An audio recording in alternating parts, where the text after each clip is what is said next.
Mathew Thomas, Jagdish, Devika Sanjay തുടങ്ങിയവർ പ്രധാന കഥാപാത്രങ്ങളെ അവതരിപ്പിച്ച് റിലീസായിരിക്കുന്ന ഏറ്റവും പുതിയ സിനിമയാണ് സുഖമാണോ സുഖമാണ്. അതിൻ്റെ ട്രെയിലർ കാണുന്നത് വരെ ഈ സുഖമാണോ സുഖമാണ് ഒരു കാഷ്വൽ ഒരു പേരിട്ടായിരിക്കും എന്നൊക്കെ ഞാൻ വിചാരിച്ചു. പക്ഷേ അതിനകത്ത് കുറച്ച് ഇന്നർ മീനിങ്സ് ഉണ്ടെന്ന് എനിക്ക് തോന്നി, ഒരുപാട് ഇമോഷൻസ് ഉണ്ടെന്ന് തോന്നി. അതെങ്ങനെ വരും എന്നറിയാൻ വേണ്ടിയിട്ടുള്ള ഒരു ആകാംക്ഷയുടെ പുറത്ത് ഇന്ന് ഞാൻ ആദ്യം കാണുന്ന സിനിമ സുഖമാണോ സുഖമാണ് ആണ്. സിനിമ കാണാൻ തിയേറ്ററിലേക്ക് കയറി ചെന്നത് ഭയങ്കര രസമുള്ള പരിപാടിയായിരുന്നു. ഏരീസ് ഫ്ലെക്സിൽ ഓഡിയോ 1-ലാണ്. അപ്പം ഏത് സ്ക്രീനിലാണ് അല്ലെങ്കിൽ ഏത് സിനിമയ്ക്കാണ് കയറുന്നത് എന്നുള്ളത് സെക്യൂരിറ്റി ഗാർഡ് ആദ്യം ചോദിക്കും. എന്നിട്ടാണ് നമ്മളെ പാർക്കിങ്ങിലേക്ക് വിടുക. അപ്പോൾ അങ്ങനെ ചെന്ന് കയറുമ്പോൾ തന്നെ ആ ചേട്ടൻ സുഖമാണോ എന്ന് ചോദിച്ചു. ഞാൻ പറഞ്ഞു ആ സുഖമാണ്. കാര്യം വീട്ടിൽ നിന്ന് ഇറങ്ങി കേട്ട് നമ്മൾ ഈ സിനിമയുടെ പേരിങ്ങനെ ഉള്ളിൽ വെക്കുന്നില്ലല്ലോ. അത് കേട്ടപ്പോൾ ആ സുഖമാണ് എന്നാണ് തിരിച്ചു പറഞ്ഞത്. അത് കഴിഞ്ഞിട്ടാണ് പടത്തിൻ്റെ പേരാണല്ലേ ചോദിച്ചത്. അതേട്ടാ എന്ന് പറഞ്ഞിട്ട് തിയേറ്ററിലേക്ക് കയറി. പക്ഷേ തിയേറ്ററിൽ നിന്ന് ഇറങ്ങിയ അനുഭവം എന്ന് പറയുന്നത് എന്ന് വെച്ചാൽ തിയേറ്ററിൽ നിന്ന് ഇറങ്ങിയതിന് ശേഷമുള്ളതാണ്.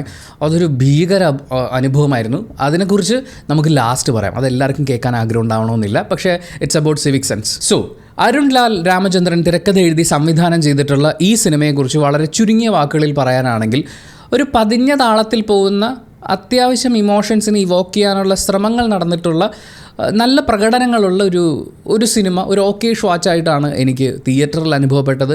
തിയേറ്ററിൽ നമ്മൾ ഭയങ്കരമായിട്ട് എൻഗേജ്ഡ് ആയിട്ടിരുന്ന് കാണുക, ഭയങ്കരമായിട്ട് എൻജോയ് ചെയ്ത് കാണുക എന്ന് പറയുന്ന ആ ഒരു സ്കെയിലിലേക്ക് എത്തിയിട്ടുണ്ടോ എന്ന് ചോദിച്ചു കഴിഞ്ഞാൽ എനിക്ക് അങ്ങനെ ഫീൽ ചെയ്തിട്ടില്ല. ഇറ്റ്സ് എൻ ഓക്കേഷ് പടം.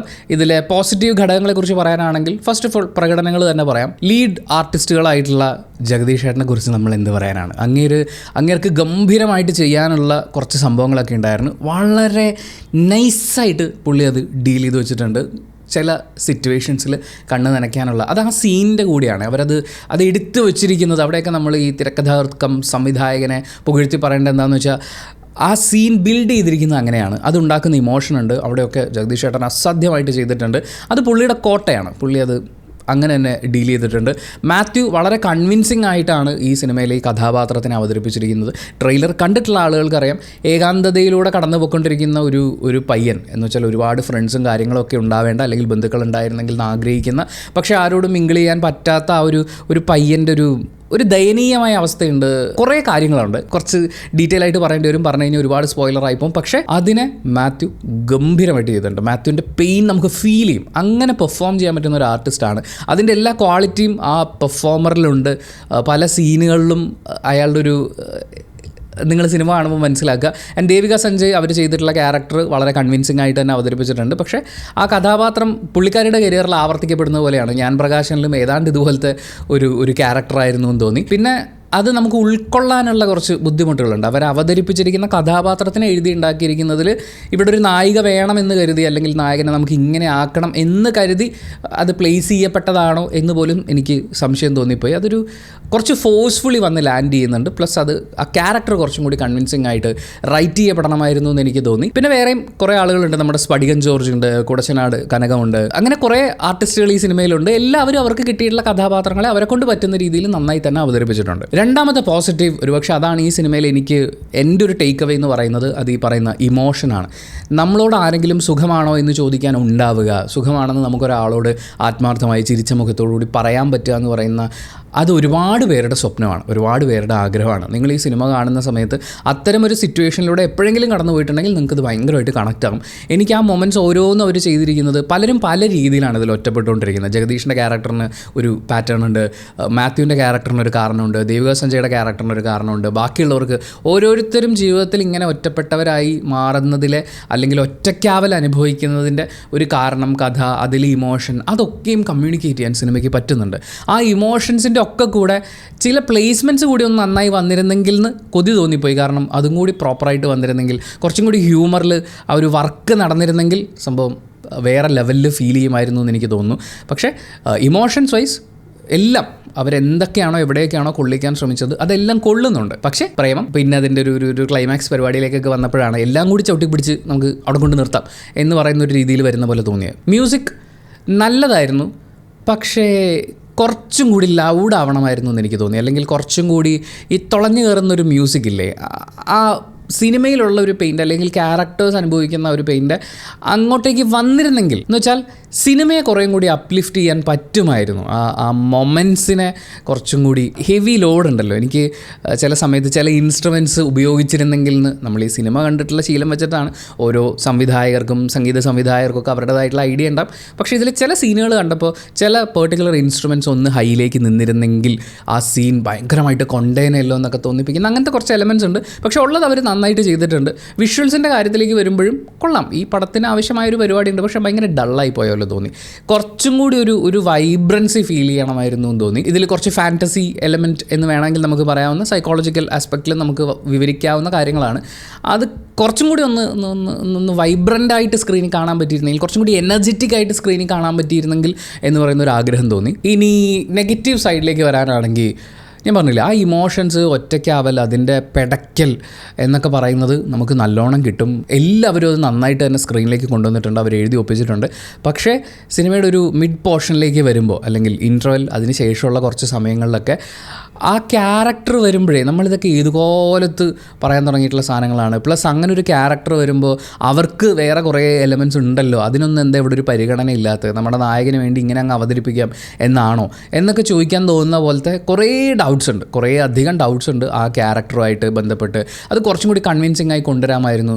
അവിടെ ഉണ്ടാകുന്നൊരു റിലേഷൻഷിപ്പ്, അതിൻ്റെ ഒരു ഗ്രോത്ത്, അതിൽ സംഭവിക്കുന്ന കാര്യങ്ങൾ, പ്ലസ് അത് എൻഡ് ചെയ്തിരിക്കുന്ന രീതി ടക്കെന്ന് പറഞ്ഞിട്ട് അങ്ങ് ചെയ്തു. നമുക്ക് ആ ഇമോഷൻ ഫീൽ ചെയ്യാനുള്ളൊരു ഗ്യാപ്പ് പോലും കിട്ടിയില്ല എന്ന് തോന്നിപ്പോയി. അവസാന ഭാഗത്തേക്ക് വരുമ്പോഴാണ് എനിക്ക് ആ ഒരു കണക്ഷൻ വിട്ടുപോയി.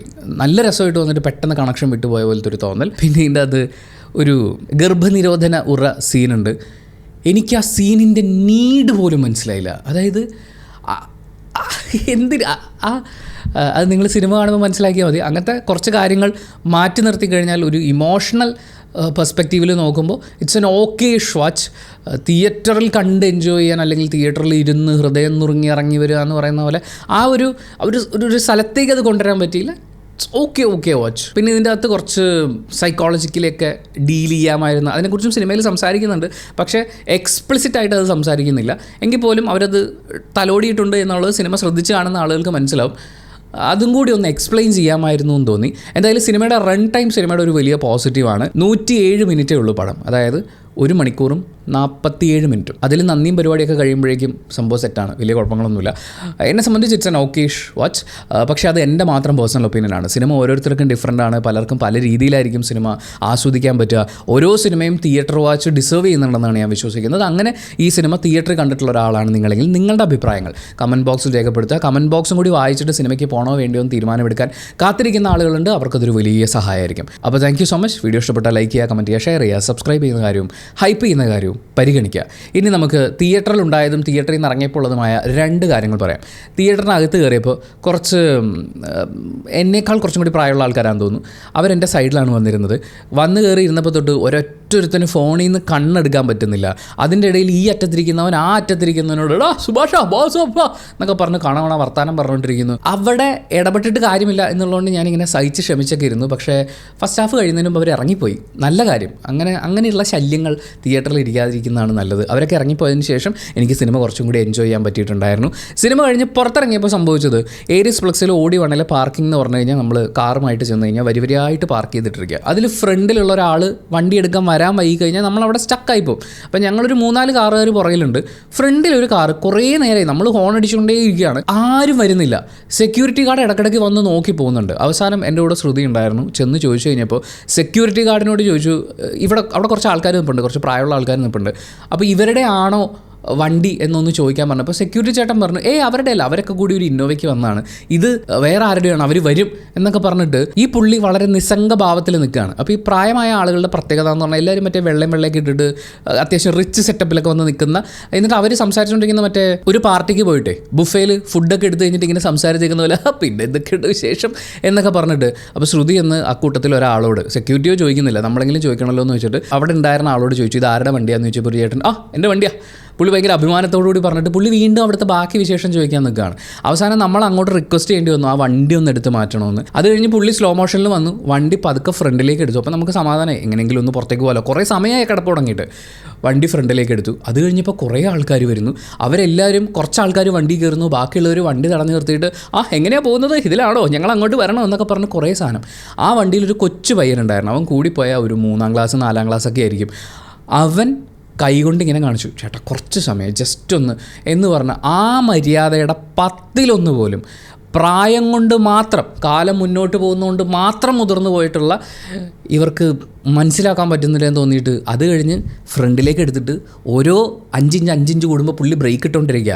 വേറെ ഒന്നും കൊണ്ടല്ല കേട്ടോ, ഈ സൈഡിൽ നിൽക്കുന്ന ഓരോ ആൾക്കാരും വന്നിട്ട് ഗ്ലാസ്സിലൊക്കെ നോക്ക് ചെയ്തിട്ട് ഇനി എന്താ പരിപാടി എന്നൊക്കെ ചോദിച്ച് പ്ലാൻ ചെയ്തുകൊണ്ടിരിക്കുക. അവർ മാത്രമല്ല, വേറെയും കുറച്ച് ആൾക്കാരുണ്ടായിരുന്നു ഏകദേശം സിമിലർ കോസ്റ്റ്യൂമിൽ, കുറച്ച് റിച്ച് സെറ്റപ്പിൽ, വലിയ വലിയ വണ്ടികളിൽ, ചിലതിൽ റെഡ് കളർ ബോർഡൊക്കെ വെച്ചിട്ടുണ്ട്.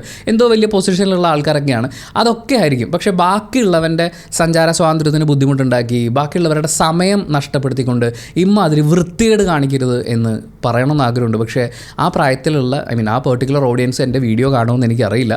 നിങ്ങളുടെ വീട്ടിൽ അങ്ങനെ ഒരാളുണ്ടെങ്കിൽ, ഇങ്ങനെ പല പരിപാടികൾക്കും പോകുന്നുണ്ടെങ്കിൽ ഒന്ന് പറഞ്ഞ് മനസ്സിലാക്കുക. ഇതിന് മുമ്പത്തെ ഒരു ദിവസം കുറച്ച് പ്രായം കുറവുള്ള ഒരു കപ്പിളായിരുന്നു. അവരും ഇതുപോലെ ഫ്രണ്ടിൽ കൊണ്ടുവന്ന് വണ്ടി ഇട്ടിട്ട് കുറേ നേരം നമ്മൾ അനൗൺസ് ചെയ്ത് ബഹളം വെച്ചിട്ടാണ് വന്ന് കഴിഞ്ഞിട്ട് പിന്നെ അവർക്ക് ഞങ്ങൾ വൈകിപ്പോയതിന് ഇവർക്ക് എന്താണെന്നൊക്കെ ചോദിച്ച് നമ്മുടെ മേക്കിട്ട് കയറുന്നു. ഇങ്ങനെയൊക്കെയുള്ള കുറേ സാധനങ്ങളുണ്ട്. നമ്മൾ വണ്ടിയുമായിട്ട് പോകുമ്പോൾ വേറെയും വണ്ടികളുള്ള തിയേറ്ററുകളിലെ പാർക്കിംഗ് സ്പേസുകളൊക്കെ വളരെ കുറവാണ്, നമുക്കറിയാമല്ലോ. അപ്പോൾ അങ്ങനെ ഒരു സ്ഥലത്ത് വണ്ടി കൊണ്ടിട്ട് പോകുമ്പോൾ ബാക്കിയുള്ളവന് ബുദ്ധിമുട്ടുണ്ടാവരുത് എന്ന് ചിന്തിക്കാനുള്ള മിനിമം മാനുഷിക ബോധം ഉണ്ടാവണം എന്ന് പറയണമെന്ന് തോന്നി. അത്രയും ഇറിറ്റേറ്റിംഗ് ആയിരുന്നു ഇവർ. ഇപ്പോൾ അതിലൊരാൾ, പ്രായമുള്ള ഒരാളാണ്, അവർ ടോയ്ലറ്റിൽ പോയി വരാൻ ലേറ്റായി, അല്ലെങ്കിൽ അവർക്ക് സ്റ്റെയർ ഇറങ്ങി വരാനോ ലിഫ്റ്റിൽ നിന്ന് ഇറങ്ങാനോ ഒക്കെ ഉള്ളൊരു ബുദ്ധിമുട്ടുണ്ടെങ്കിൽ നമ്മൾ ഒരു പരാതിയും പരിഭവം പറയാൻ നിൽക്കും. ഇതൊന്നുമല്ല, താഴെ ഇറങ്ങി വന്ന് നിന്നിട്ട് എല്ലാവരും കൂടി വട്ടം കൂടി എന്ന് വർത്താനം പറയാം. ഇവരുടെ എല്ലാം വലിയ വലിയ വണ്ടികൾ നേരെ നടുക്കായിട്ട് പാർക്ക് ചെയ്തിട്ടുണ്ട്. അതൊരു കോമൺ സെൻസ് ഇല്ലായ്മയാണ്, വൃത്തികേടാണ്. ദയവ് ചെയ്ത് അത് ആവർത്തിക്കരുത്. ഇപ്പം സോഷ്യൽ മീഡിയയിൽ വൈറലായിക്കൊണ്ടിരിക്കുന്ന പ്രഭാവതി അമ്മ, അവർ ഈ റോഡിൽ കാണിക്കേണ്ട മാനേഴ്സ് കാണിക്കാത്ത ആളുടെ വീഡിയോ ഒക്കെ എടുത്തിട്ടുണ്ടായിരുന്നു. ആ പ്രായത്തിനോട് സിമിലർ ആയിട്ടുള്ള കുറേ ആളുകളാണ് ഈ വണ്ടിയിലുണ്ടായിരുന്നത്. ആ അമ്മയുടെ ബോധത്തിൻ്റെ ഒരു 10% അവരിവിടെ കാണിച്ചിരുന്നെങ്കിൽ എന്ന് തോന്നിപ്പോയി. പിന്നെ സിവിക് സെൻസ് ഉണ്ടാവുക എന്ന് പറഞ്ഞു കഴിഞ്ഞാൽ ഓപ്പോസിറ്റുള്ള മനുഷ്യനെ കൺസിഡർ ചെയ്യാൻ പറ്റുന്ന ആളുകൾക്ക് അത് സാധിക്കുള്ളൂ. ഇത്രയും പ്രായമായിട്ട് ഇതൊന്നും മനസ്സിലാക്കാൻ പറ്റിയിട്ടില്ലാത്തവരോട് നമ്മൾ എന്ത് പറയാനാണ് എന്ന് പറയുന്നൊരു കടുത്ത നിരാശയും അമർഷവും കൂടി പങ്കുവച്ചിട്ട് ഈ വീഡിയോ വൈൻഡപ്പ് ചെയ്യാണ്. Thank you so much. By.